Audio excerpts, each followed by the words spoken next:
Au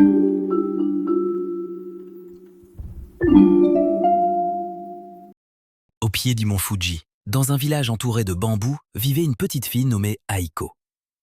Chaque soir, quand le soleil disparaissait derrière les pins, Aiko allumait une lanterne de papier devant la maison de sa grand-mère.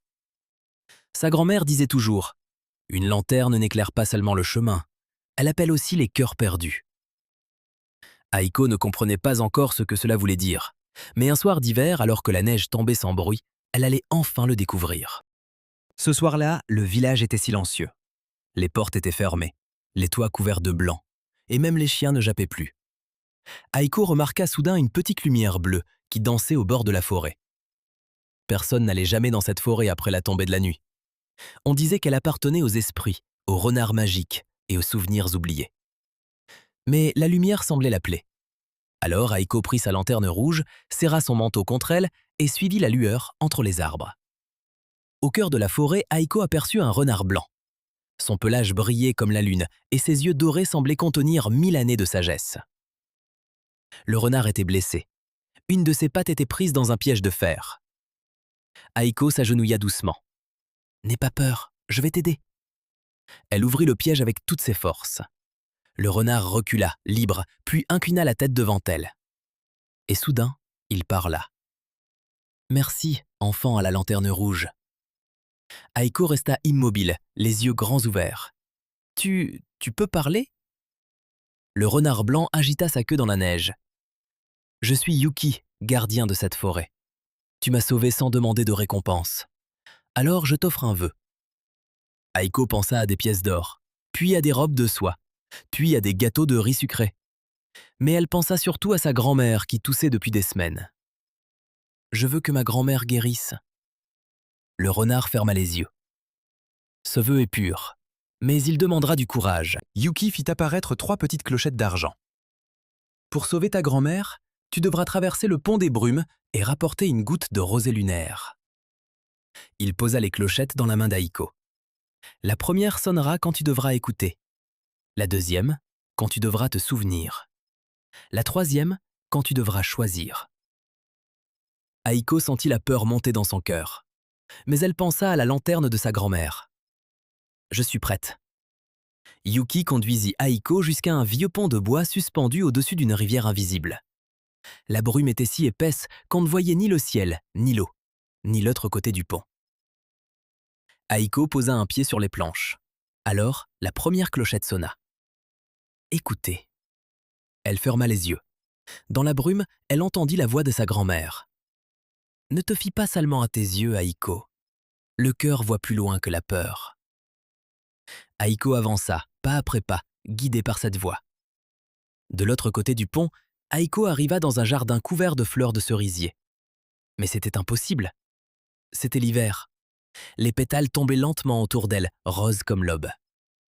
Au centre du jardin se tenait une femme vêtue d'un kimono blanc. « Petite fille, pourquoi marches-tu si loin de chez toi ?» Aiko répondit. « Je cherche la rosée lunaire pour sauver ma grand-mère. » La femme sourit. « Reste ici. Dans ce jardin, personne ne vieillit, personne ne souffre, personne ne dit adieu. » Alors la deuxième clochette sonna. Aiko se souvint.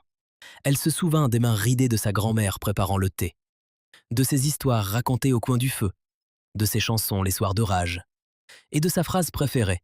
« Une vie sans adieu n'est pas une vie sans peine, c'est une vie sans amour. » Aiko regarda la femme en kimono. « Je ne veux pas oublier la douleur, je veux garder l'amour. » Le jardin trembla. Les fleurs de cerisier s'envolèrent comme des papillons, et la femme disparut dans la brume. Devant Aiko apparut un escalier de pierre qui montait jusqu'à la lune. Aiko monta longtemps. Ses jambes tremblaient, ses doigts étaient glacés. Sa lanterne rouge vacillait. Enfin, elle arriva devant une fleur argentée, ouverte sous la lumière de la lune. Au creux de ses pétales brillait une seule goutte. La rosée lunaire. Aiko tendit la main. Mais à cet instant, la troisième clochette sonna. Yuki apparut près d'elle, silencieux. « Si tu prends cette goutte, ta grand-mère guérira. Mais la forêt perdra sa lumière pour 100 ans. » Aiko sentit son cœur se serrer. Aiko pensa à sa grand-mère, puis aux arbres, aux oiseaux, aux esprits, au renard blanc qui l'avait guidé. Elle comprit alors que la vraie lumière n'était pas quelque chose que l'on prend, c'était quelque chose que l'on partage. Aiko posa sa lanterne rouge au pied de la fleur argentée. « Alors prends ma lanterne, qu'elle éclaire la forêt, et qu'une seule étincelle rentre avec moi. » La flamme de la lanterne s'éleva dans les airs. Elle devint une petite étoile rouge. Puis elle se divisa en 1000 lucioles. Yuki s'inclina profondément. « Tu n'as pas choisi entre ta grand-mère et la forêt, tu as choisi l'amour. » Quand Aiko se réveilla, elle était devant sa maison.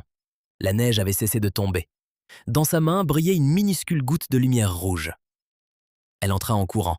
Sa grand-mère dormait près du feu. Aiko posa la lumière sur son front.